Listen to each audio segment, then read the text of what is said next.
Yes, Hemaji, ready. Okay. Swagatam, Jai Gurudev to all. Mukeshji, please begin with Sahana Vavatu. Oh.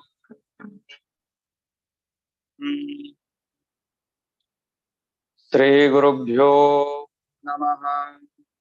Om Shahana Vavatu Shahano Bhunaktu Sahaviryam Karavavahai Tejasvina Vadetamastu Bhavirdhishavahai. Om Shanti Shanti Shanti. Jai Gurudev. We have studied verses 35, 36, and 37 of third chapter in our last session. And I will recap these three verses and then we will move on to the study of verses from 38. So we have seen that Sri Krishna Bhagavan reminded us that one should go by his own level of consciousness and by his dharma, because that will be the most natural for him, and then it will take him to the next stage of evolution. He should do this even if his dharma seems to be lesser in merit than someone else's dharma. If one doesn't know what one's dharma is, then one should do something that is natural and easy, and then he will do his transcendental meditation morning and evening. So take it easy, take life easy, and not struggle too much. Otherwise, by this struggling, one will be wasting energy and time by trying to do something that is not natural for him, and that will increase the stress in life. We have enough stress in life. We don't want to increase our stress by opposing nature. And also, by following our own dharma, we get nature support. And the next point we have seen in the last session, that even if one dies doing his own dharma, he will naturally rise to a higher state of life in his next life. So there are no worries. We'll continue our sadhana from where we stop in the next life. But Sri Krishna Bhagavan did say one thing, and that it is better to die in his own dharma, because following others' dharma brings danger. And that danger is going back in evolution. So the benefit of following one's dharma is on two levels. One is on the individual level, and the other one is on cosmic level. On cosmic level, it is eternal dharma, Sanatana dharma. Sanatana dharma is dharma of self.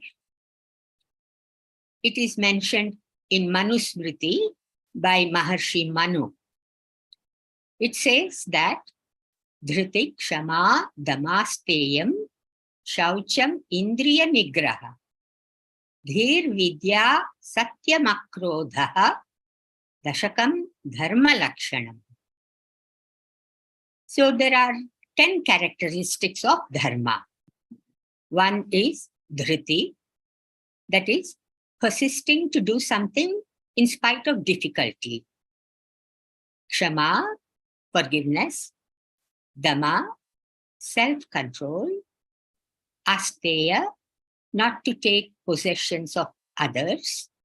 Shaucham, that is internal and external purification. Internal purification means cleaning up the thought pollution. Indriya Nigraha, that is control of senses.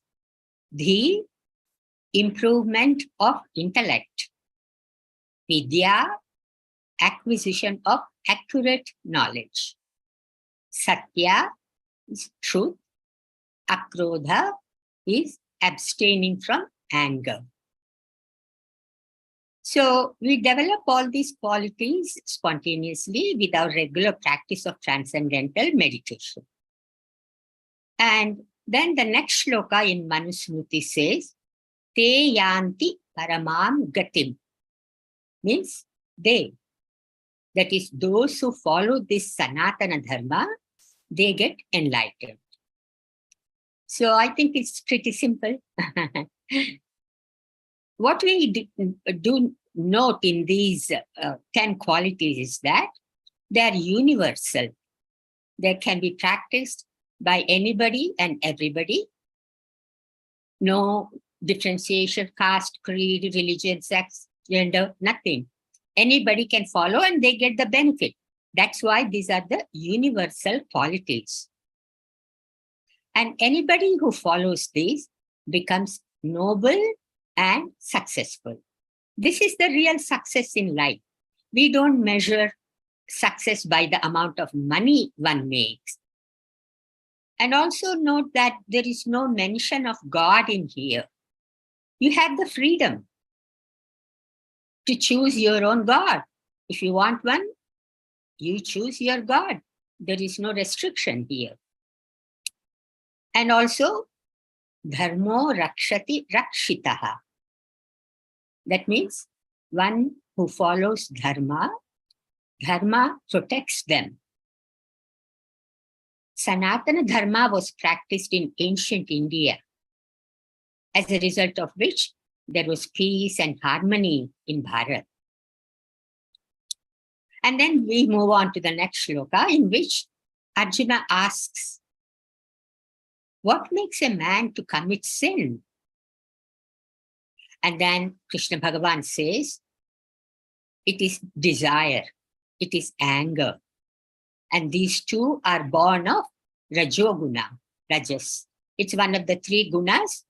Three gunas are Sattva, Rajas, and Tamas. And Rajoguna is the one that causes desire and anger. And that makes people commit sin. And they are great enemies. And we have seen how Rajoguna causes this desire and anger. If Rajoguna is in the middle, it can support Sattva or it can support Tamas. So when Rajoguna supports Sattva, desires are fulfilled and you are fine, you are happy and you progress. But if Rajoguna supports Tamas, the qualities of Tamas will increase. And the qualities of Tamas include anger and desire. They will increase. And because it is Tamas, and if desires are not fulfilled, then one becomes angry. Then the whole purpose of creation, which is expansion of happiness, is ruined. That is why Sri Krishna Bhagavan says that anger is great enemy. Not just anger, desire is also an enemy because it keeps mind floating in the sensory experience, always wanting this, wanting that. So you're always in the field of activity, trying to possess this and accomplish this and all that. And this overshadows being. And this keeps life in bondage and suffering. Here, the nature of desire applies only to non-meditators and seekers before enlightenment, and not to the enlightened. Because for enlightened, desire is not an enemy. They make friends with enemy.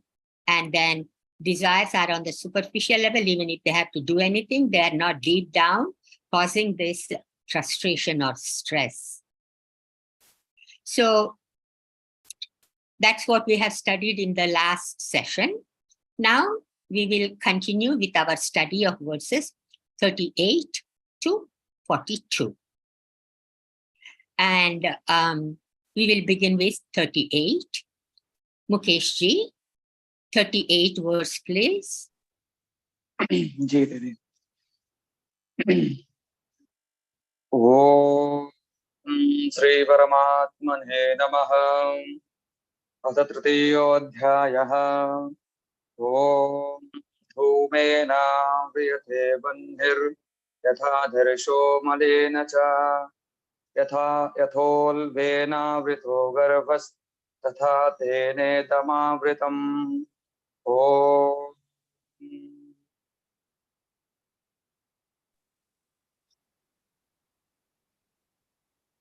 Jai Gurudev Hemaji, are you going to read the verse or I'll read? No, you go ahead and read, Anita ji. Okay. As fire is covered by smoke, as a mirror by dust, as an embryo is covered by amnion, so is this covered by that. This covered by that, pure consciousness is overlaid by desires. There are three metaphors in this verse, each with its own significance. Smoke arises from fire and covers it. Desires arises from pure consciousness and veils it. The mirror is covered by dust, which comes from outside it. The source of desire lies outside the field of being, in the field of the gunas. This outer stimulus creates a desire and covers pure being. So can be said that the desire coming from outside covers being as dust covers a mirror.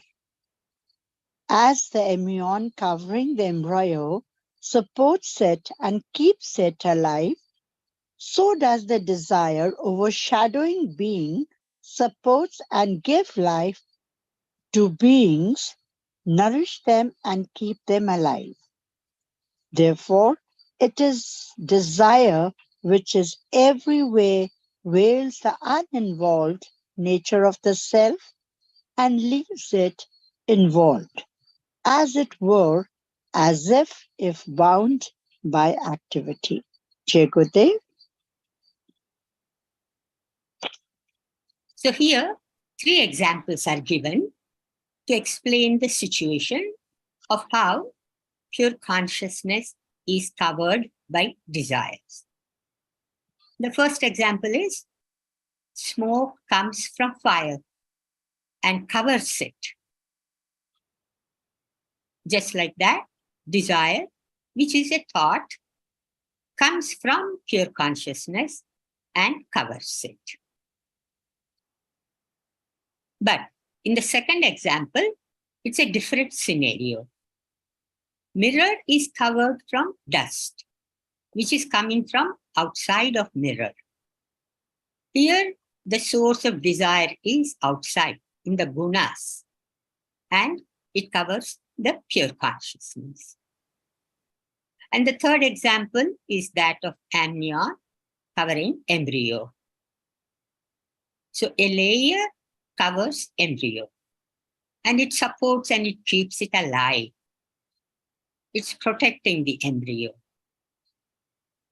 The point is that the desires cover pure consciousness, and it looks as if pure consciousness is bound. These are examples given so that we can understand. But pure consciousness is really never bound. It's always free. But for the purpose of understanding, then we have to give examples and try to understand that. So even though pure consciousness is not bound, it appears like it is bound. And now, Anitaji, can you do the Yes. scientific research, please? Because the scientific research for discovered by that, which has been verified through transcendental meditation, it says there is increased strength of self-concept. And the most important thing is when there is inner fulfillment, independent of outside stimulation, then what happens? Then there is increased self-actualization, increased self-sufficiency, increased self-reliance, because now you're not depending from the outside stimulus. And there is increased inner calm and tranquility. So that means you become inner, so fulfilled and powerful. Thank you, Jai Gurudev. That's a beautiful piece of scientific research, which is confirming what Maharishi had been saying in the commentary all along. Maharishi said that when we get established in pure consciousness, we are so balanced and stable that we are not affected by the external stimuli. We still stay balanced. So this happens with the regular practice of meditation. And then doesn't matter what's going on outside, by the external influences, you're not affected. You stay balanced. I think that's a great way to live life. So if you are being affected by the external influences, that means you are out of yourself. We know that it becomes very clear. So that piece of scientific research fits in very well. Very good. Any questions or comments or appealing points?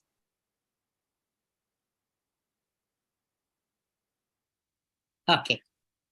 So we move on to the next one. Mukesh ji, next shloka, please. Jit.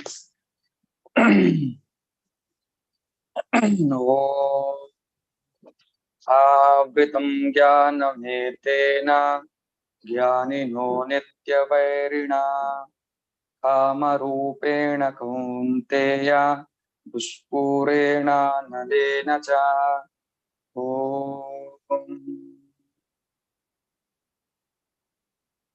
Wisdom is veiled by this insatiable flame of desire, which is the constant enemy of the wise. O son of Kunti, wisdom, see verse 32, desire as defined in the 37th verse is like an unquenchable fire because the flow of the desire in a particular direction, kept moving by the experience of happiness or the search for it, continues to flow from point to point, there being no point in the field of relativity to satisfy finally its craving for greater happiness.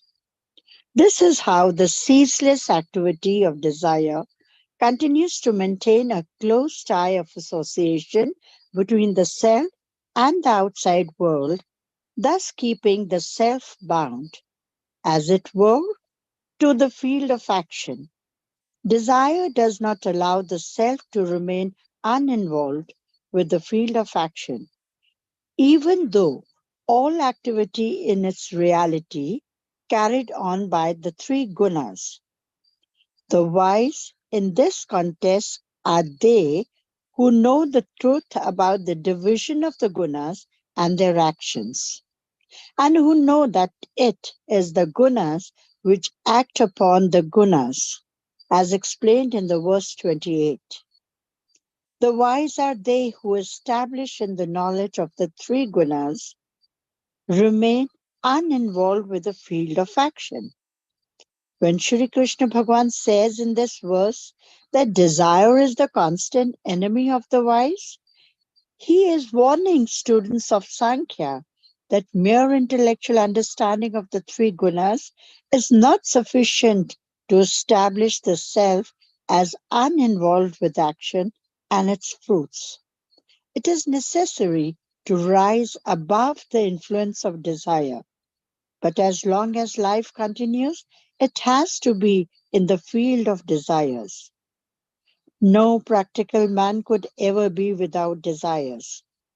When Sri Krishna Bhagavan says, wisdom is veiled by this insatiable flame of the desire, which is the constant enemy of the wise, he does not intend to lay down the principle that desire has to be eradicated, because this is not physically possible. Any attempt in that direction will only make life dull, useless, or tense. Shri Krishna Bhagavan purpose is to lay the facts before Arjuna and then to give him a technique by which he can rise with ease above the binding influence of desire and make his life brighter,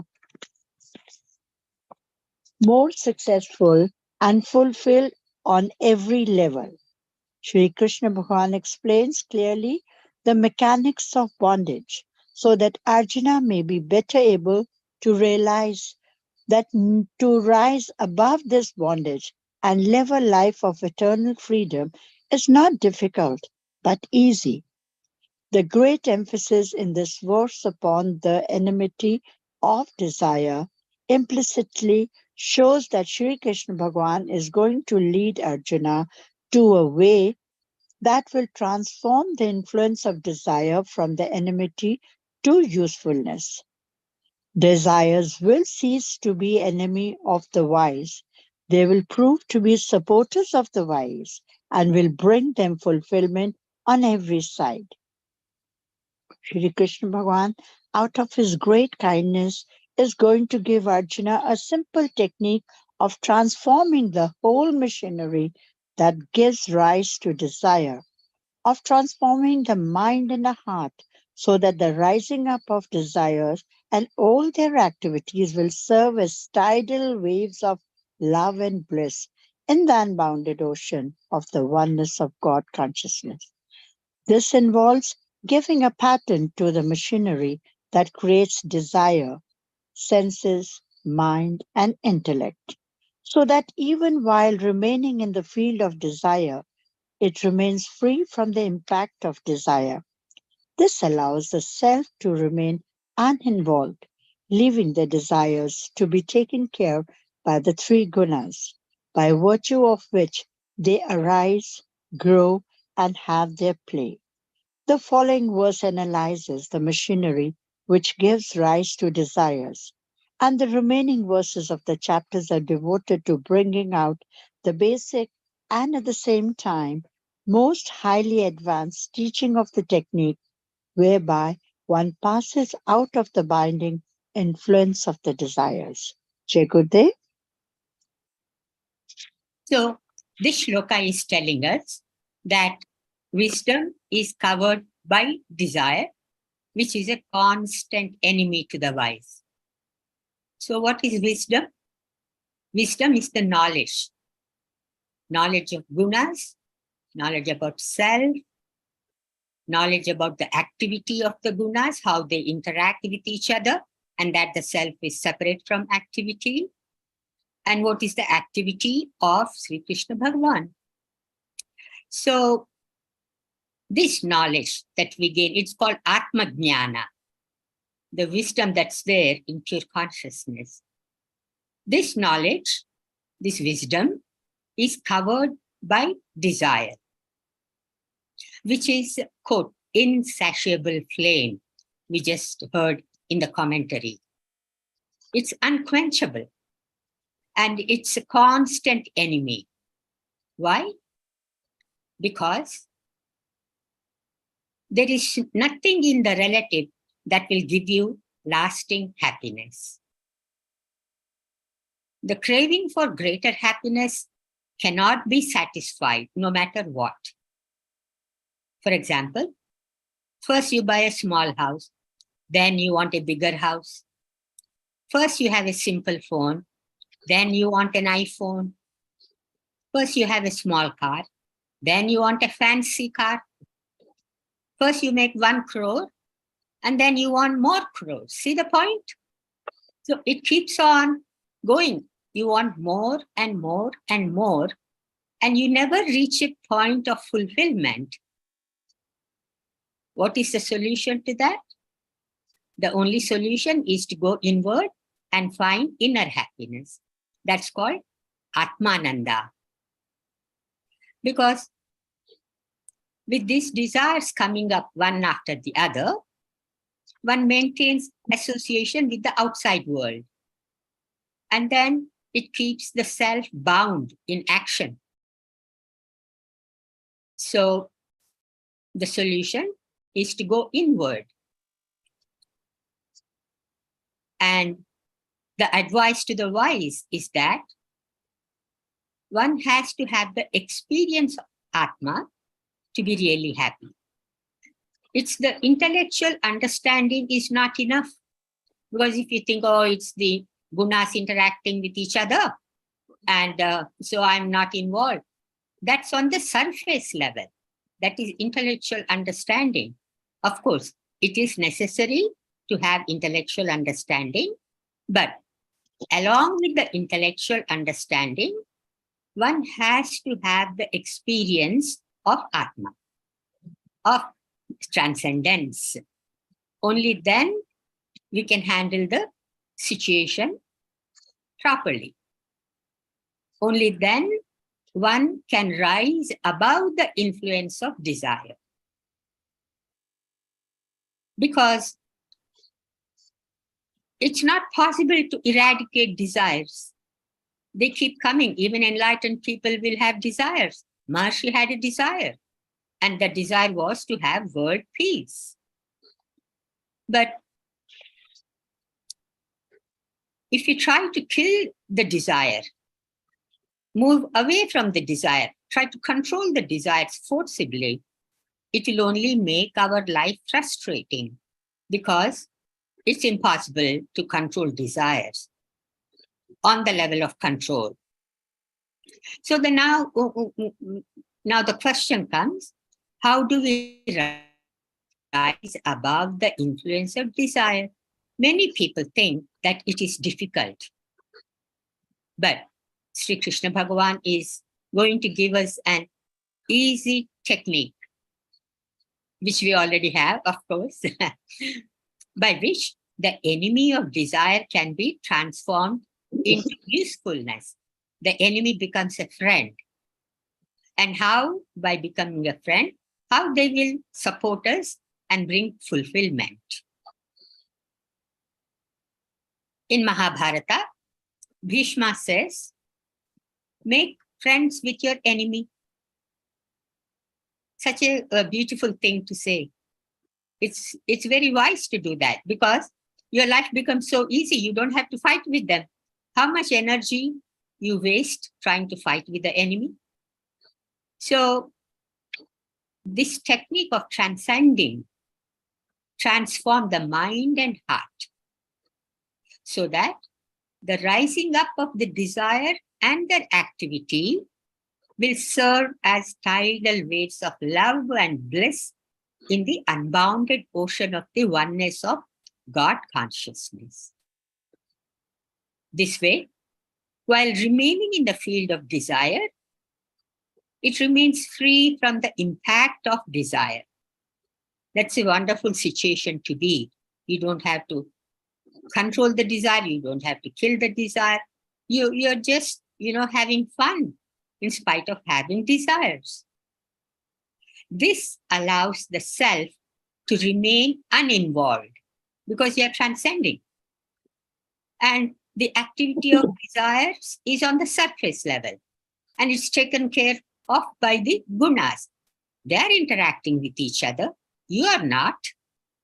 So this is the way to have control over desires. And that control is not in the strict sense of control.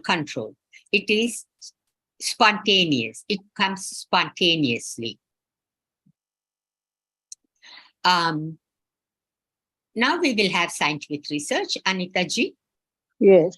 Hemaji, in this beautiful scientific research, when we talk about wisdom, here the growth of wisdom, as you said, if it is knowledge, but then how the knowledge is verified through transcendental meditation, because we have to have experience. So when through Maharishi transcendental meditation, we have the experience as well as the knowledge, the wisdom, then there is the increased self-development. And when there is increased self-development, obviously, there is broader comprehension, greater ability to focus attention, there is greater integration of the brain functioning, and also improved cognitive flexibility. So all these things happen because we are growing in wisdom through Maharishi Transcendental Meditation, transcending. Thank you, Jai Gurudev. Okay. Any questions or comments?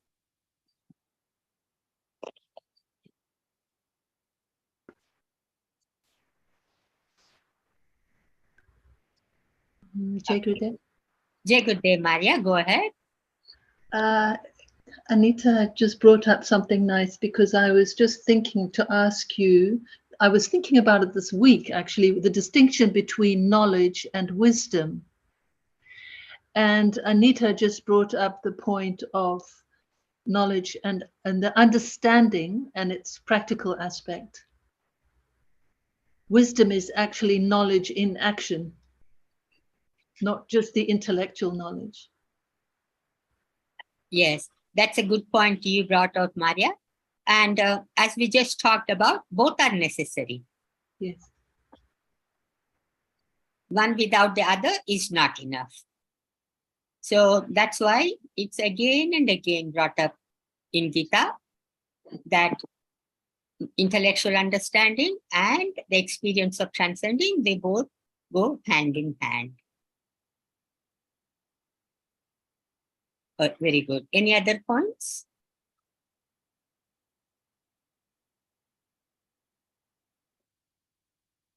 Okay, so we'll move on to the next one. Mukesh ji, go ahead, please. Om Indriyani Mano Buddhir Ashyadhisthanamuchyate Etair Vimohayattesha Jnanamavritya Dehinam.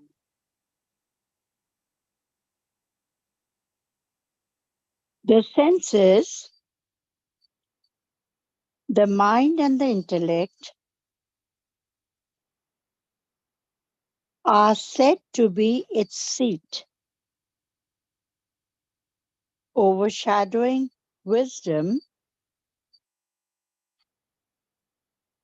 By means of these, it deludes the dweller in the body.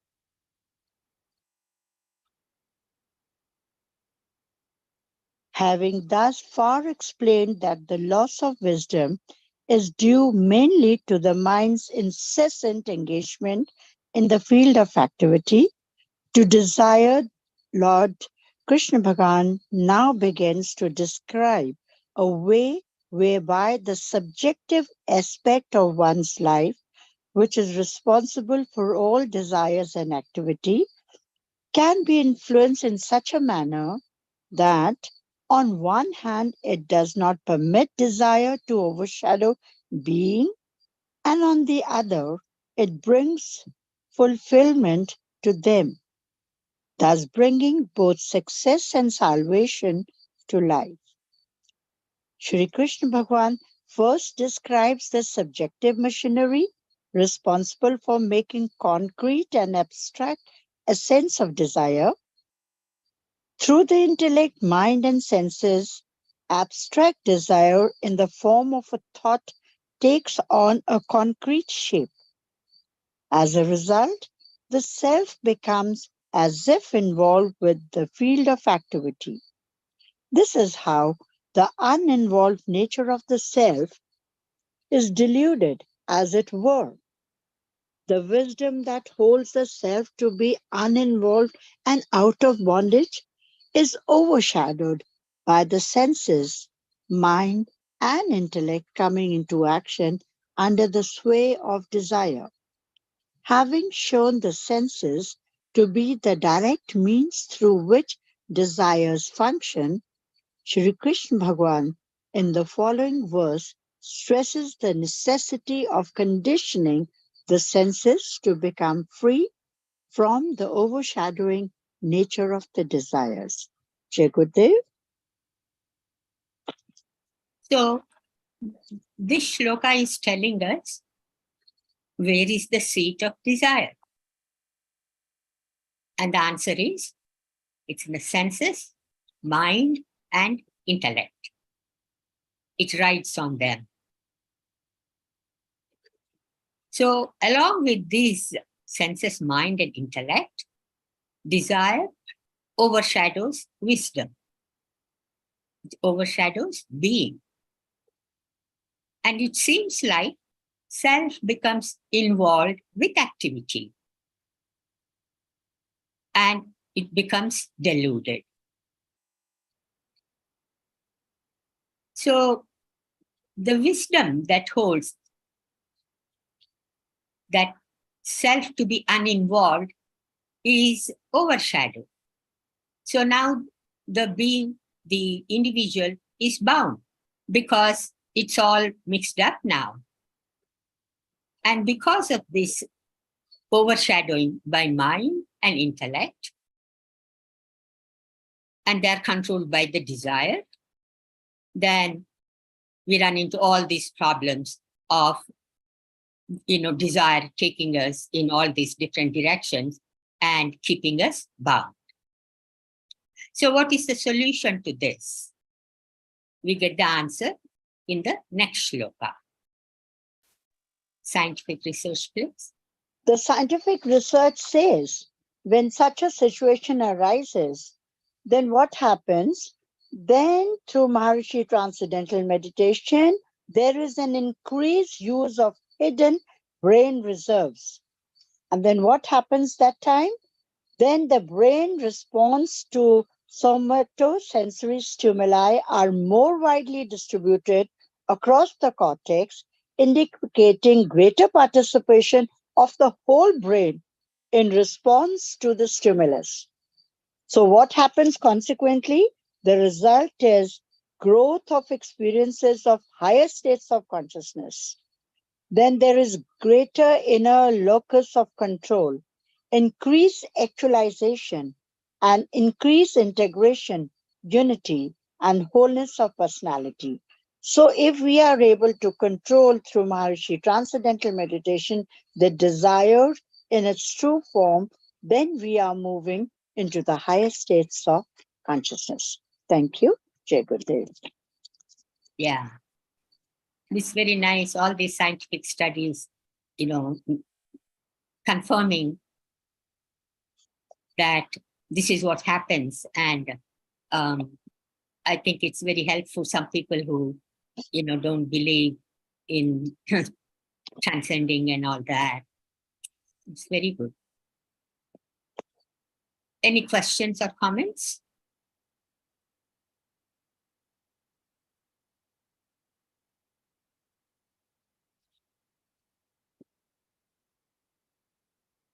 So shall we move on? Mukesh ji, 41, please.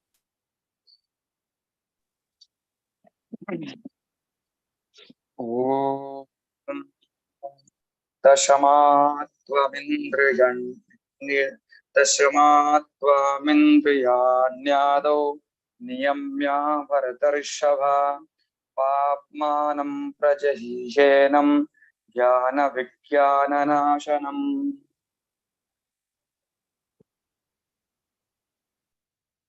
Therefore, having first organized the senses, O best of Bharatas, shake off this evil. the destroyer of knowledge and realization. Organized, the Sanskrit word used in this text is niyama, which means literally having introduced law and order, having organized something to function in an orderly manner. Even the word organize is inadequate to convey the accurate meaning, but it has been chosen to avoid the sense of control and restraint which has generally been implied by commentators and which has only resulted in mutilating the whole meaning and purpose of the teaching. This verse brings out a fundamental principle showing how to make life free from this evil of desire, leaving it in fullness of wisdom and freedom and divine consciousness.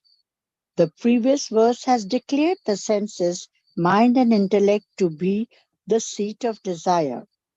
In teaching Arjuna how to regulate and organize the flow of desire so that it may cease to overshadow the essential nature of the self, Shri Krishna Bhagavan begins with the consideration of the field of the senses, for the senses are fountainhead from which all streams of desire flow. In a mountain, various underground currents of water flow from all directions, and all of them find a common outlet in a spring. The only way to organize all these underground currents is to organize the outlet. Desires in the field of the intellect and mind are like currents underground. The field of the senses is like the outlet from which the currents emerge into the open air. By controlling the outlet, it is quite possible to use the whole outflow of water to advantage. According to this verse, organizing the outlet, organizing the senses, is the way to make the best use of the underground currents of desire. The advice here is not to abandon or kill desires, not to control desires as such, but to control the outlet of desires by organizing the senses. The purpose is to give a pattern to the functioning of the senses so that their activity will always, as a matter of course, be in accordance with the laws of nature conducting the process of evolution. This is simple and effective means to shake off this evil, the destroyer of knowledge and realization. Organizing the senses lies at the root of all real accomplishments in life. This verse, which follows, expounds the technique. Gurudev. So, the technique of how to shake off evil is given in this shloka. How do we do it? By organizing the senses. The Sanskrita word that is used for organizing the senses is niyamya. This particular word is used instead of control or restraint because these words can be misunderstood. Then people will think that the senses should be controlled on the surface level of controlling the senses by force. But in our tradition, we don't use that technique of force. We take a natural approach, an easy approach. Our technique is easy because it's natural. And let's see how that can be done. In the previous verse, it is made clear that the senses, mind, and intellect are the seat of desire. So all these senses are the fountainhead from where the desires flow. They are underground. And the field of senses is like the outlet from which all the currents come out. So the wise thing to do would be to control the outlet. And then you control everything else. Then the outflow of water can be used to advantage. You can use as little or more or stop it completely. You have the control over it. And that's the advantage of controlling the outlet. You don't have to deal with each individual channel. That is the secret of getting the desires under control. You get to the root cause. Then you are not under the control of senses. They are under your control, and that too spontaneously, without you exercising any force on them. And you don't have to worry about eradicating desires, killing desires, and all that. By organizing the senses at the outlet, two things are happening. One is, as I just now said, they're controlled spontaneously and easily. And the second thing that's happening is getting them to act in accordance with natural law. And this is the simple and effective way to shake off the evil, which is a destroyer of knowledge and self-realization. Jnana and Vijnana. Scientific research, please.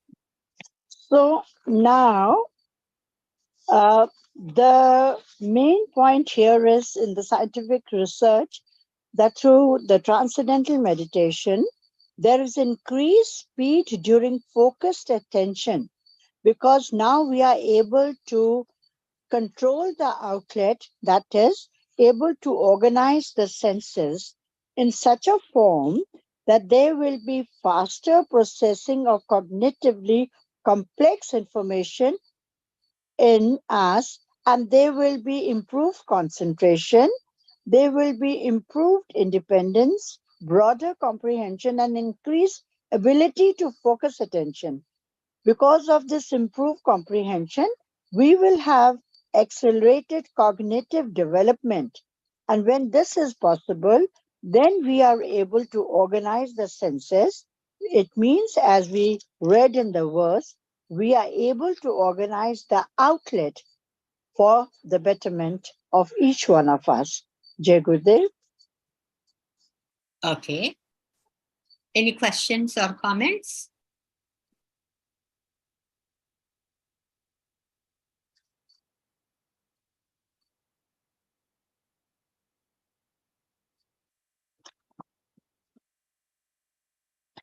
Okay. So we move on to the last shloka of our session today. Mukesh ji, 42, please.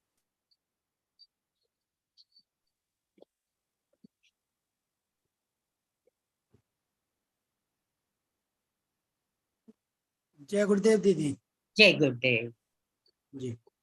ओ इंद्रियाणि पराण्याहो इंद्रियेभ्यः परं मनः मनसस्तु परा बुद्धिर् यो बुद्धे परतस्तु सः। ओ The senses, they say, are subtle, more subtle than the senses is mind. Yet finer than the mind is intellect. That which is beyond even the intellect is He.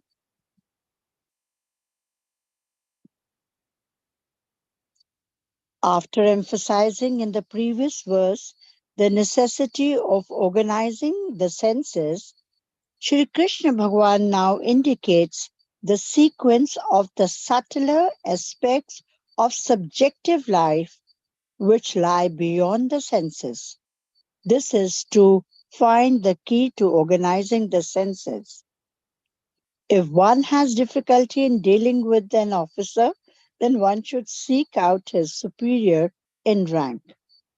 In the field of inner life, Shri Krishna Bhagavan says, he who is beyond the intellect is the highest authority of all. The next verse makes clear that by contacting him, the senses are naturally subdued. Jai Gurudev. Here, the sequence of subtler aspect of subjective life is given. Let us go from gross to subtle. First, we have this physical body. It's gross. We see it, we feel it, we touch it. Then you have hands and feet and legs and all that. And then senses are subtler than the body organs. Senses like seeing, touching, hearing, eating, and all. These are subtler. And subtler than these senses is the mind. And subtler than the mind is the intellect. And that which is beyond intellect is he. So, if there is difficulty in controlling the senses, we go to the higher levels. Just like if one is having difficulty dealing with an officer, you go to his boss. And if you are friends with the boss, then you will get help from him. So in the similar way, he who is beyond intellect is the highest authority of all. So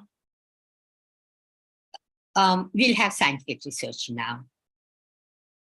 In the scientific research in it, it's so interesting, Himaji, because through this transcendental consciousness during that time, there is increased EEG coherence. So whenever we have a problem and we have to go to the higher authority, it says here that you go to your brain and see the higher means of EEG coherence and how all the frequencies and the brain areas are controlled. So in that case, EEG indications of a unique restful alertness will be there, unique experience of pure consciousness during transcending. There will be a greater reduction in plasma lactate and reduced metabolism in muscle tissue. And when there will be so much of restful alertness, surely you will get an answer because you have already gone to the highest level. Thank you. Jai Gurudev. Okay. Any questions or comments? So Hemaji. Yeah. So Hemaji, all these levels are within us. Right. So when we fail or falter at one level, we can, through Maharishi Transcendental Meditation, move on from concrete level to the subtler level. When we go into the subtlest and we have that restful alertness at that level, then we get answers to all our questions there. And that is how the transcendental meditation is so beneficial to all of us. Yes, that's the whole point. So that restful alertness is what is the most important state to be in. We are restful. At the same time, we are alert. In sleep, we are resting, but we are not alert. Our consciousness is knocked off and we are not aware of our surroundings or anything. So having rest and alertness both at the same time, that is the key to handle everything. So we handle our senses also, like we read in the previous verses. So that is a great technique to organize our senses, or we can say in a normal language, we handle our senses to the betterment of ourselves. Yes. Thank you. Yes. And the other beautiful point is that it all happens spontaneously. We don't have try hard to control the senses, control the desires. It's all easy and natural. Just like the example I gave in the last session. If you want to swim in a river, and if you swim in the direction of the flow of the water, you will get all support from nature. And it's just easy and enjoyable activity. The swimming becomes so much more enjoyable. But if somebody wants to swim in the opposite direction, you don't get any nature support. And you have to try so hard to swim in the opposite direction. So that's the way it is. We never oppose nature, because then you don't get nature support. It's as simple as that. So we are very fortunate to have this natural, simple, easy technique. So right from the beginning, in the introductory lecture, we say that transcendental meditation is a simple, natural technique. Okay. Yeah. Yeah. And also, Maharishi said this, he quoted Guru Nanak, he said, Man jite jag jeet. Now, once you have control over your mind, your mind is established, then you can win the whole world. 3-4 simple words. Man jite jag jeet. Just 4 words. And you conquer the whole world. The whole world is under your control. That's beautiful.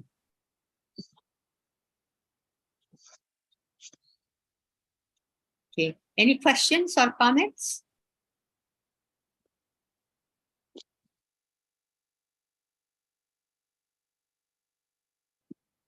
So for next session, we have one shloka, the last shloka of chapter 3, which is a very beautiful, conclusion. So we'll discuss that next week, and then I will summarize the whole 3rd chapter, and that way we will be finishing chapter 3 in the next session, and then we will begin chapter 4. Okay. Any birthdays? Oh, we'll do birthdays after. Whose birthday is it? Yeah. So, Did you say something, Anita ji? no, I said we wished. I sent the Sanskrit song and everything. But if Yeah. you so wish, you can. Is it anybody's birthday today? Okay. But first we will do the recitation. Now I noticed Ghansham ji came. Mukesh had gone, it looks like. Ghansham ji, 3rd chapter recitation, please. जी दीदी, जय गुरुदेव Jai Gurudev. आरंभ करना. जी. कौन सा last श्लोक दीदी? वो अभी नहीं करेंगे, अगले सप्ताह करेंगे. जी दीदी. अभी पूरा 3य अध्याय का पारायण करना. जी दीदी, जी दीदी. ओम श्री परमात्मने नमः. अथ 3योऽध्यायः. अर्जुन उवाच. ओम ध्यायसि चेत् कर्मणस्ते मनः बुद्धिर्जनार्दन तत्किं कर्मणि घोरे मां नियोजयसि केशव. व्यामिश्रेणैव वाक्येन बुद्धिं मोहयसीव मे. तदेकं वद निश्चित्य येन श्रेयोऽहमाप्नुयाम्. ॐ श्री भगवानुवाच. लोकेऽस्मिन् द्विविधा निष्ठा पुरा प्रोक्ता मया नघ. ज्ञानयोगेन साङ्ख्यानां कर्मयोगेन योगिनाम्. न कर्मणामनारम्भा नैष्कर्म्यं पुरुषोऽश्नुते. न च सन्न्यसनादेव सिद्धिं समधिगच्छति.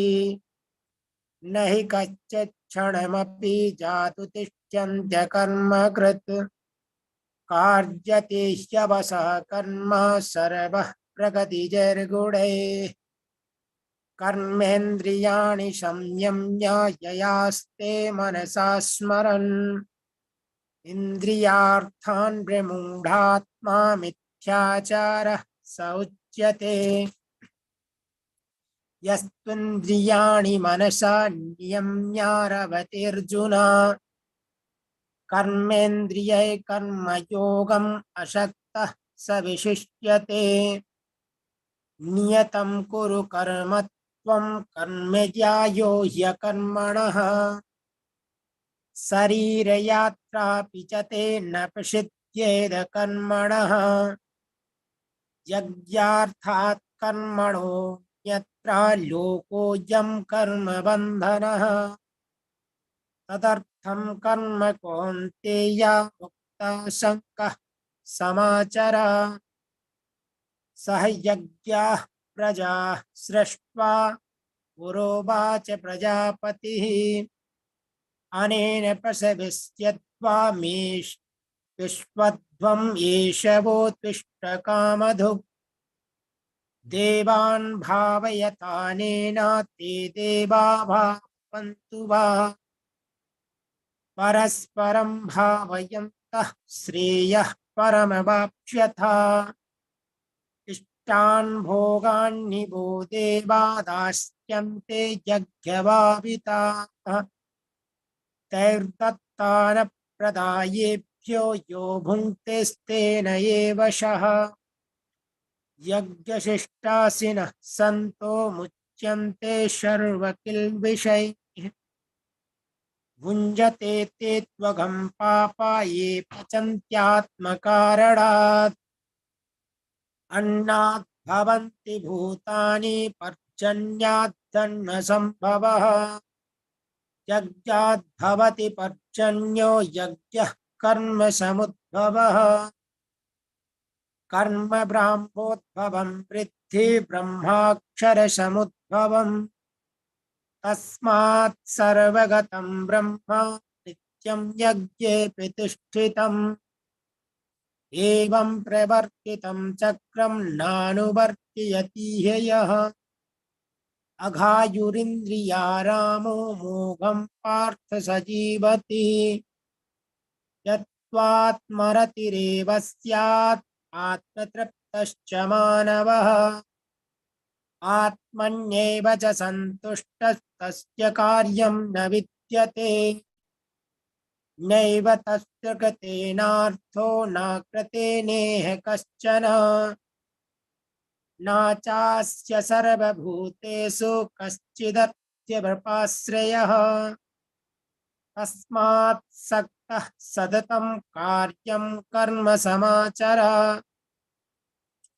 असक्तो ह्यचरन् कर्म परमाप्नोति पुरुषः कर्मणैव हि संसिद्धिमाप्तिता जनकादयः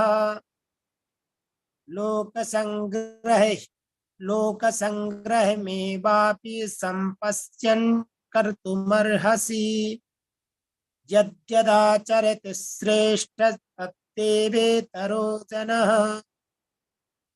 स यत्प्रमाणं कुरुते लोकस्तदनुवर्तते न मे पार्थास्ति कर्तव्यं तिषु लोकेषु किंचन नान्वाप्तमवाप्तव्यं वर्त एव च कर्मणि यदि ह्ययं न वर्तेयं जातु कर्मण्यतन्त्रितः मम वर्त्मानुवर्तन्ते मनुष्यः पार्थ सर्वशः उत्सीदेयुरिमे लोका न कुर्यां कर्म चेदहम् शङ्करस्य च कर्तस्याः उपन्यामिमां प्रजाः सक्ता कर्मण्य विद्वांसो यथा कुर्वन्ति भारत कुर्याद्विद्वांस्तथा सक्तश्चिकीर्षुर्लोकसंग्रहम्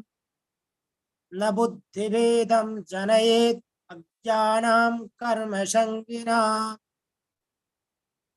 चोषयेत् सर्वकर्माणि विद्वान् युक्ता समाचरन् प्रकृतिः क्रियमाणानि गुणैः कर्माणि शर्षः अहंकार विमूढात्मा कर्ताहमिति मन्यते तत्त्ववित्तु महाबाहो गुणकर्मन् कर्म विभागयोः गुणागुणेषु वर्तन्ता इति मत्वा न सज्जते प्रकृते गुणसम्मूढाः सजन्ते गुणकर्मषु तान् कृष्णविदो मन्दान् कृष्णभिन्न विचालयेत् मयि सर्वाणि कर्माणि सन्न्यस्याध्यात्मचेतसा निराशीर्निर्ममो भूत्वा युध्यश्च विगतज्वरः ये मे मतमिदं नित्यम्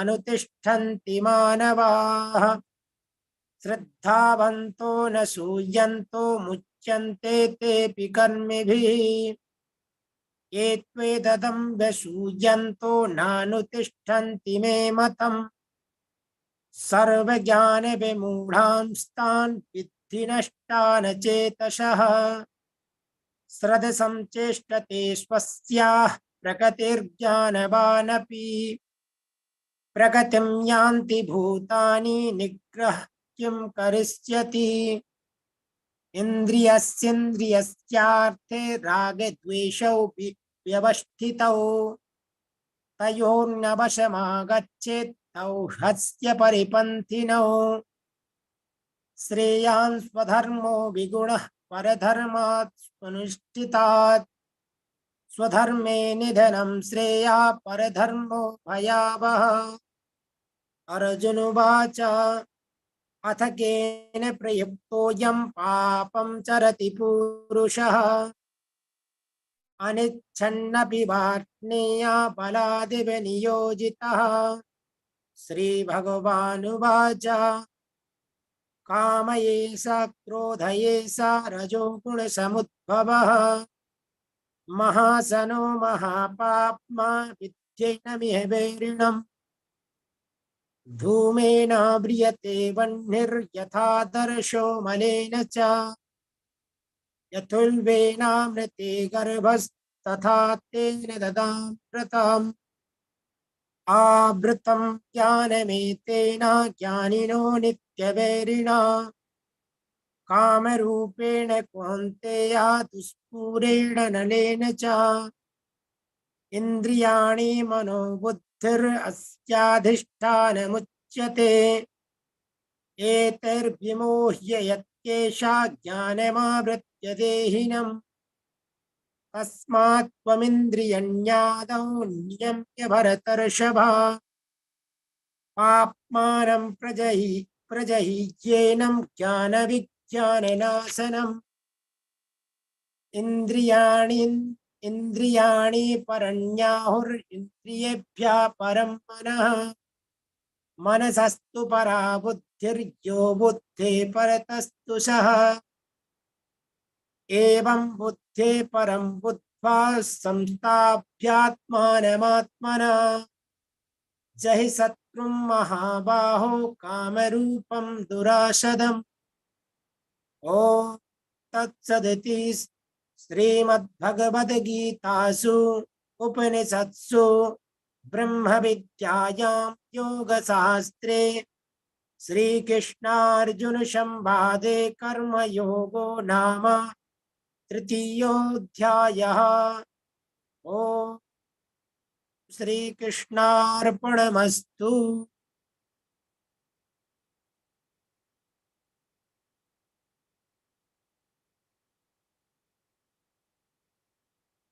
Thank you, Ghanshyamji, for a beautiful recitation. And thank you all for joining.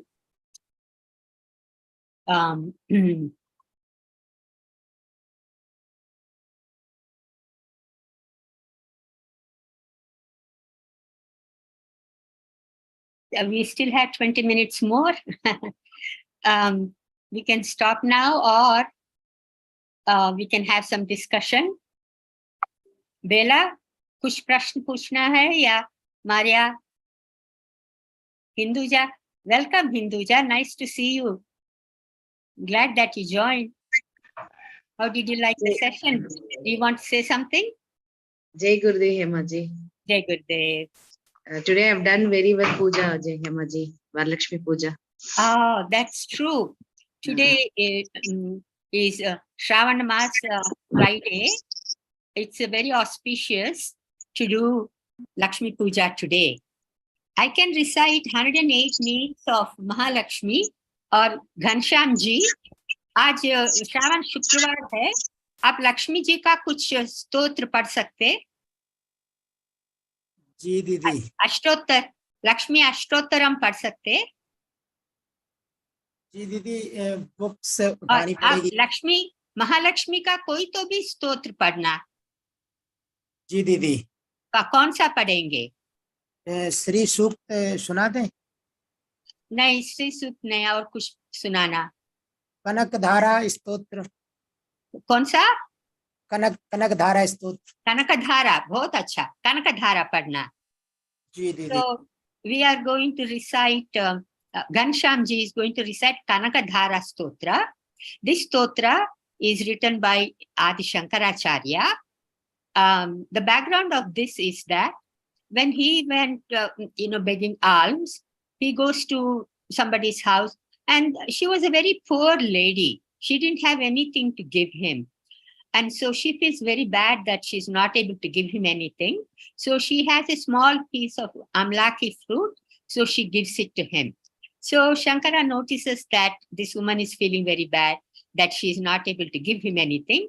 So to bless her, he recites this Kanakadhara Stotram.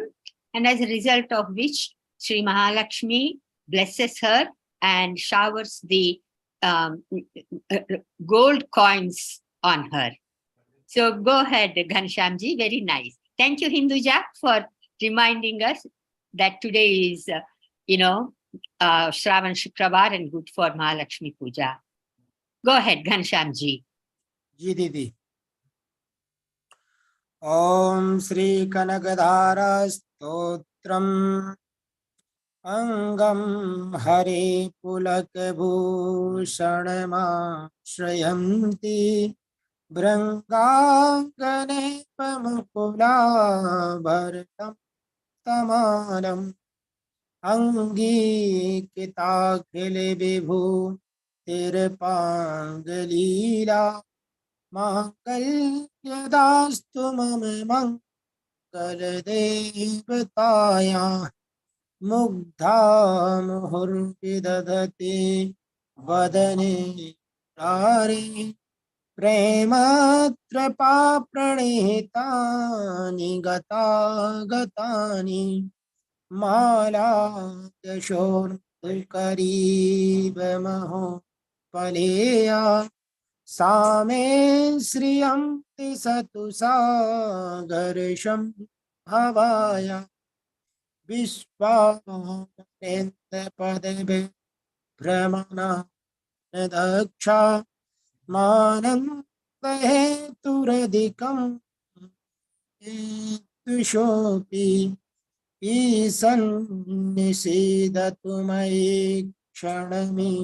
क्षणार्धा मिन्तिवरोदर सहोदरमिन्दिराया आमीलिताक्षमधिगं यमुदा कुन्दम् आनन्दकन्दमणिमेषमनङ्गतन्त्रम् आकेकरस्थतकनी निकपक्ष्मनेत्रम् भूत्यै भवे मम भुजङ्गशयाङ्कनाया बहुवान्तरे मधुजिता सितकौस्तुभेया हारावलीवहनीलमयी विभाति कामप्रदा भगवतोऽपि कटाक्षमाला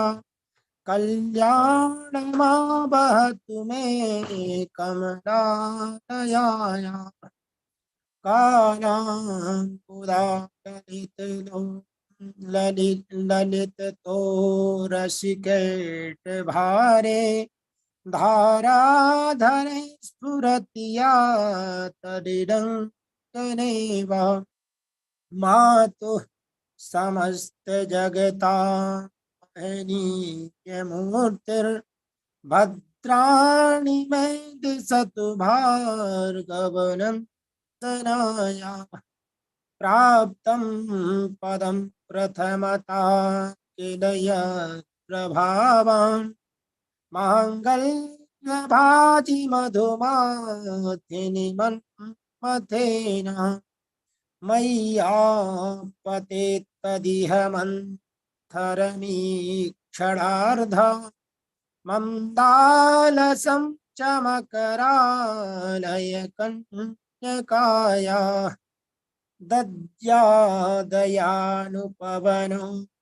द्रविडाम्बुधाराम् अस्मिन् न किञ्चन विहङ्गशिशौ विषण्णे दुष्कर्म घर्पणीयचिराय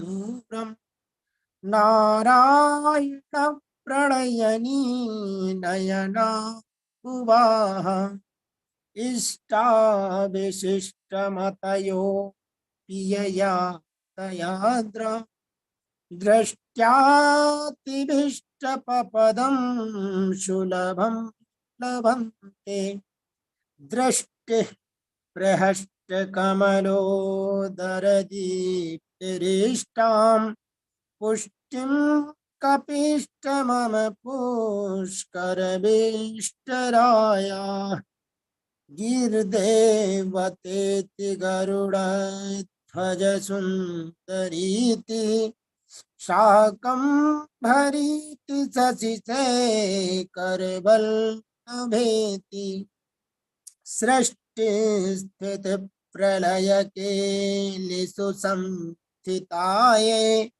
तस्यै नमस्ति भुवनेके गुरुस्तरुण्यै श्रुत्यै नमोऽस्तु शुभकर्मफलप्रसूत्यै रत्यै नमोऽस्तु रमणीय गुणार्णवायै सत्यै नमोऽस्तु शतपत्रिकनेकनायै पुष्ट्यै नमोऽस्तु पुरुषोत्तमवल्लभायै नमोऽस्तु नारीकनिभायनायै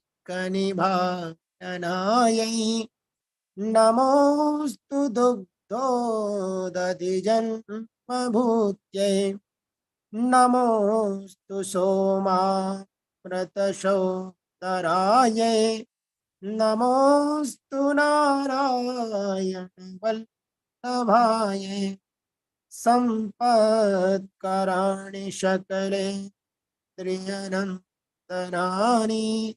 साम्राज्यदाने विभवान् सरोरुहाक्षि वद्वन्दनानि दुरिता हरणो यतानि मामेव मातर्निशं कलयन्तु मान्ये यत्कटाक्ष समुपासना विधि सेवकस्य सकलार्थ संपदा सन्तनोतु वचनाङ्गमानसे स्वां मुरारिहृदयेश्वरीं भजे सरसिजनलये सरोजहस्ते धवलतमां सुगन्धमाल्यशोभे भगवति हरिवल्लभे मनोज्ञे त्रिभुवनभूतिकर प्रसीद मह्यम् दिग्धस्तभिः कनककुम्भमुखाशिष्ट्वा स्वर्वाहिनी विमलचारुजने लुताङ्गीं प्रातर्नमामि जगतां जननीं अशेषा लोकाधिनाथ गृहिणीममृताब्धिपुत्रीं कमले कमलाक्षवल्लभे त्वं करुणापूरतरङ्गितैर्पाङ्गैः अवलोकय मां किञ्चिनानां प्रथमं पात्रं प्रतिमं दयायाः स्तुवन्त्ये स्तुतिभिर्मुभिर्वहं त्रयीमयीं त्रिभुवनमातरं रमा गुणाधिका गुरुतर भाग्यभागिनो भवन्ति ते भुवि बुधभाविताक्षयाः। ॐ श्री महालक्ष्मे नमः। श्रीमद्भगवत्पादशङ्कर विरचितं कनकधारा स्तोत्रम्। हरिः ओम्।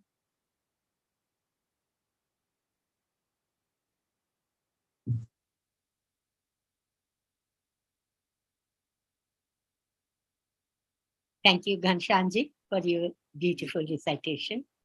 And thank you, Hinduja, for bringing it up. Maria, you also sent me Mahalakshmi greetings, and you sent Maharishi's tape. That was very beautiful. Maria, would you like to add some comments about Mahalakshmi from that Maharishi tape? You catch me by surprise here now. I know. I didn't even expect that we will be doing Mahalakshmi Stotram, but it happened everything so spontaneously. So I feel like morning, Hemaji said nature will support us. Right. First, actually, Maria, the picture that I put in the group, it was from Hinduja. She sent me, and then I said, oh, this is so beautiful. And then Maria also put it in Gitamritam group. And then, I wanted to do Lakshmi Sahasranama, 1000 names. It's very beautiful. And then Maria sent me 2 tapes by Maharshi. One on Mahalakshmi and the other, I think, is Mahasaraswati. I also have one on Mahadurga. So very, Mahadurga, Mahalakshmi, Mahasaraswati, they're always together. Gurudev, Hema, one thought that I've always had about Mahalakshmi, that it's sort of, I don't know if this is correct, but Maharishi always speaks about Mahalakshmi. She swings from point to infinity. Yeah. And she is the Devata. And I often feel that also in our lives, that with finance or with fullness of any kind, that it's that swinging from point to infinity, remaining on that Devata level. As soon as it becomes Chandas, Mahalakshmi, I'm sure she doesn't count. I'm sure that is a whole other law of nature if she starts counting, but she's very precise and she swings. She allows nature also to give. But the counting, I wonder if she actually counts, because that comes into then a Chandas value, whereas she is Devata. She counts. The first name in Lalita Sahasranama is Sri Mata. Means Mata, she measures, she counts. How? One example will help us. And that is, in Mahabharata, Kunti, she has 5 sons. And she feeds all of them.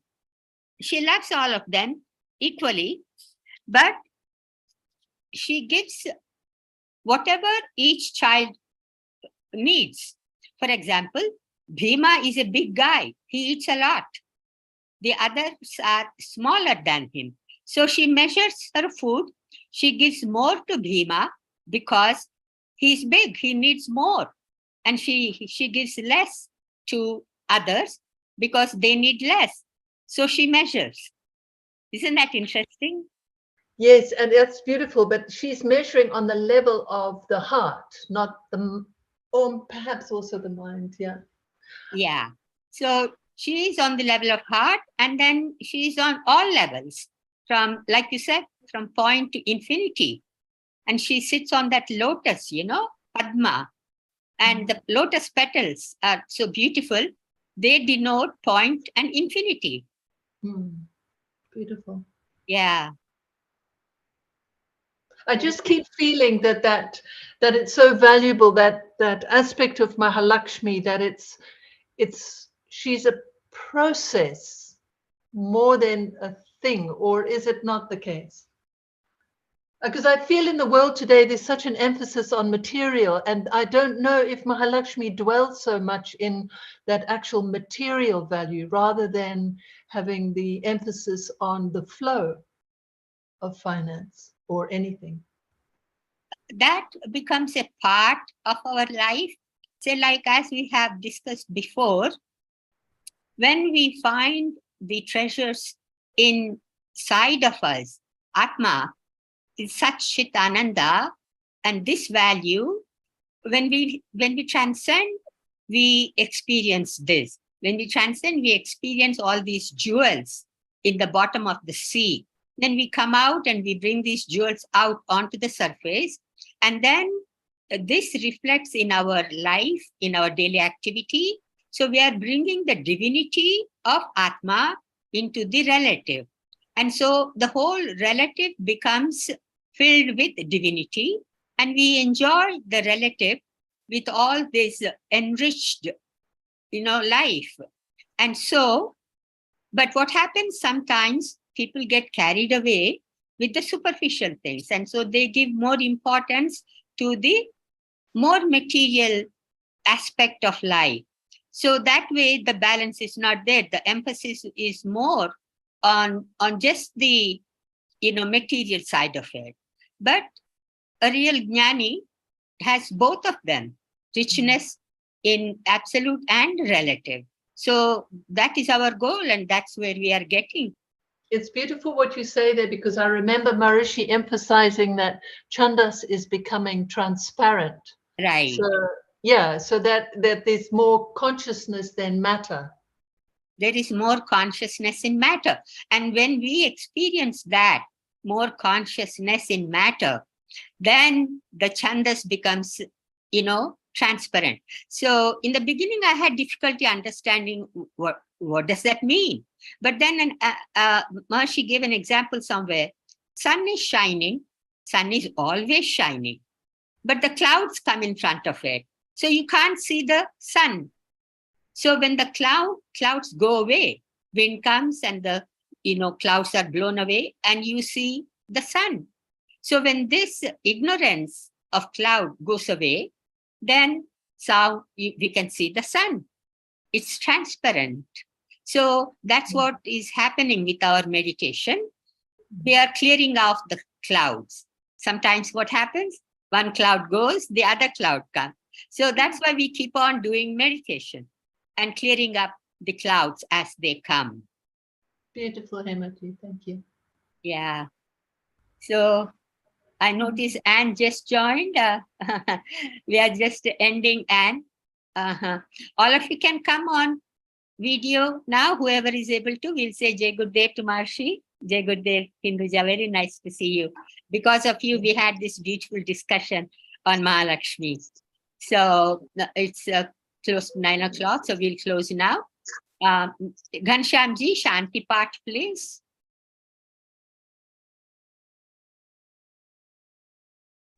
Unmute, please, Ghanshyamji. जी दीदी जय गुरुदेव Ah. Hari Om Om द्योः शान्तिरन्तरिक्षगुं शान्तिः पृथिवी शान्तिरापः शान्तिरोगदयः शान्तिः वनस्पतयः शान्तिरुषिते देवाः शान्ति ब्रह्म शान्तिः सर्वगुं शान्तिः शान्तिरेव शान्तिः सामा शान्तिरेधि जतो यतः समीहसे ततो नो अभयं कुरु सन्नः कुरु प्रजाभ्यो भयं नः पशुभ्यः हरि ओम ओम शांति शांति शांति जय गुरुदेव Jai Gurudev. Thank you all. Thank you, Anita ji, for your nice scientific research explanation and reading and all that. You were the only one today to, do all the reading. And thank you all for joining. We'll meet again next week and we'll conclude chapter 3. Jai Gurudev. I'll end the meeting now. Jai Gurudev. Jai Gurudev. Jai Gurudev Hemaji. Jai Gurudev Anita ji. See you next week. Okay.